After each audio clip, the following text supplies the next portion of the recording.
So I'm sure you guys have noticed this in the last 5-10 years. It's been a thing for, let's say, 2-3 decades now. People are obsessed with Japan. I mean, I'm a part of it as well, I guess. I have posters that are from Japanese culture. I got one there from Jiji Ito. I got one that's here.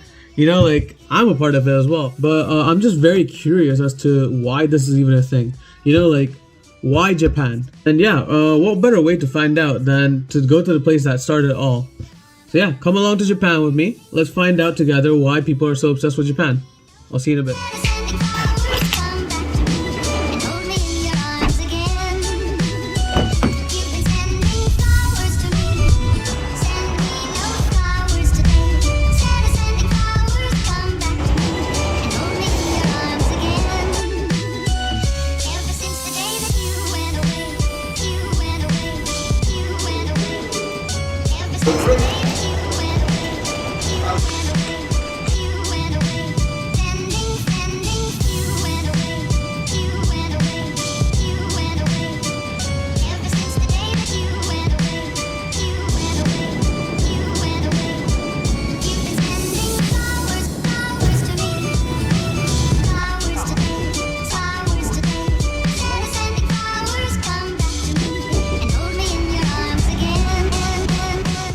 Before we start discussing about the modern era of Japan, where the Attack on Titans, the Demon Slayers, the Jujutsu Kaisens, the My Heroes became behemoths of just the entertainment industry itself in the 2000s. Let's dive back a few years and let's go back to a certain divisive time in history.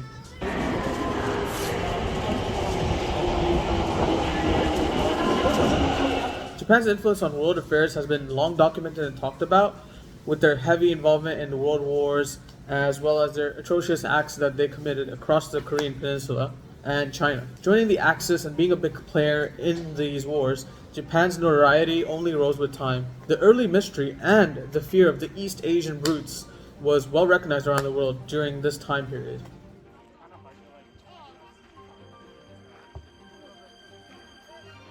Now, some minor events happened in these times, just like a World War II, but that's not what this video is about. That can always be discussed another time. So let's flash forward to the 80s. It's been a while since the World Wars, and Japan's economy is booming. The era of the mysterious Oriental country is well and truly here, and Japan is on its way to becoming the world's next big economy. It was almost guaranteed and almost inevitable. It was at a point where people just took it for granted. The fear and the uneasiness was still there though. It was palpable. It was becoming a big problem for the reputation of... So, the country needed a revamp and a plan was put together. Japan was going to fix their notoriety, and it was through the overhaul of their reputation, which was achieved through the use of pop culture and cutting-edge technology. Billed as the Cool Japan Project, I know, yes, very, very cringe, but Japan pushed this as a mission to export Japanese culture and technology to redefine the brand of the country. Using soft power, Japan pushed to overcome the repercussions of its long-term use of hard power around the world.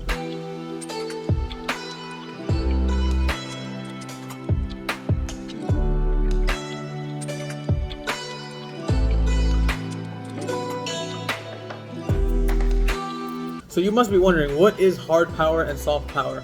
Well, it's a concept popularized by Joseph Nye in the 1980s. While soft power is influencing others through attraction, allure, and even co-option at a government level, hard power is making someone submit to you by using coercion or force. As I said, Japan was very used to using hard power, especially in the world wars, but they decided to make up for these mistakes by using soft power in the 2000s.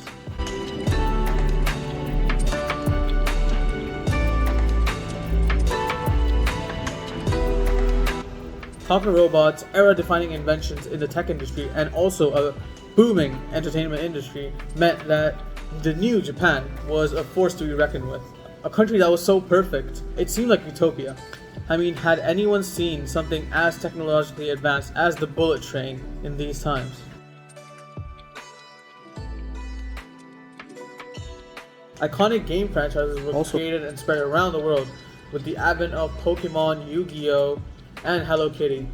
With these iconic game franchises, game consoles were also created, and Japan turned into the culture hub of the 80s to the 2000s. The Walkman, the Game Boy, PlayStation, Nintendo, Sega. I can keep naming it. Think about it. Most of the people watching this video, and me, we all grew up surrounded by Japanese franchises, Japanese consoles, and Japanese entertainment. Oftentimes, we even combine these products and entertainment pieces with the instance of having a Game Boy and playing Pokemon on it. Japan, the land of the feared, had suddenly transformed into the land of technology, media, and games.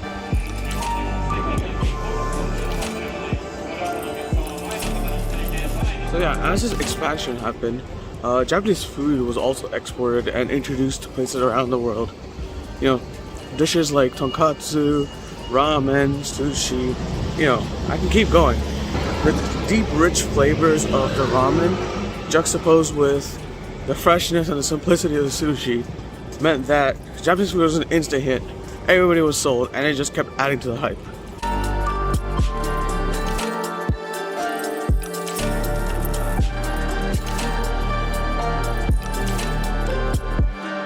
Now let's enter 2023.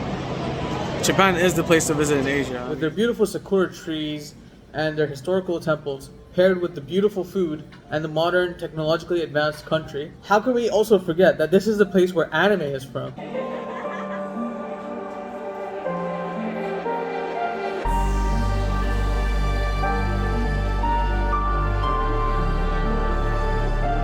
So let's talk about anime. I mean, what can I say? The impact of this medium has been absolutely incredible to watch, creating hundreds of thousands, if not tens of millions of people who are interested in Japanese culture and Japanese media has just been incredible. It has been stupendous, it has been phenomenal. The money and interest generated by anime has been staggering. I mean, me personally, I've been watching anime since around 2013, 2014. I've consumed so much that I've burnt out multiple times and just stopped watching, but I always come back, I always pick it up again.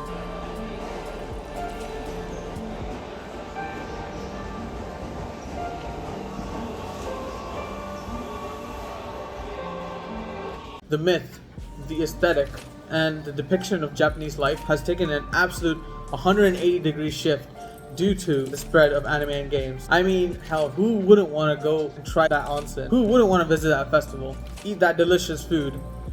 Or visit that cultural spot that their favorite anime character went to. Why wouldn't you want to go and visit the place where robot and maid cafes are regular? After all, you're experiencing these things that you've seen so many times in your favorite stories. The juxtaposition between the culture and the futuristic technology and all these bright lights, they can't be denied, Bright neon lights in the Shibuya crossing, paired with the tranquil temples in Kyoto, is just a true sight to behold. But hey, the place Japan meme might just be true just because of the incredible overhaul of perception that this country's done in the last 30-40 years.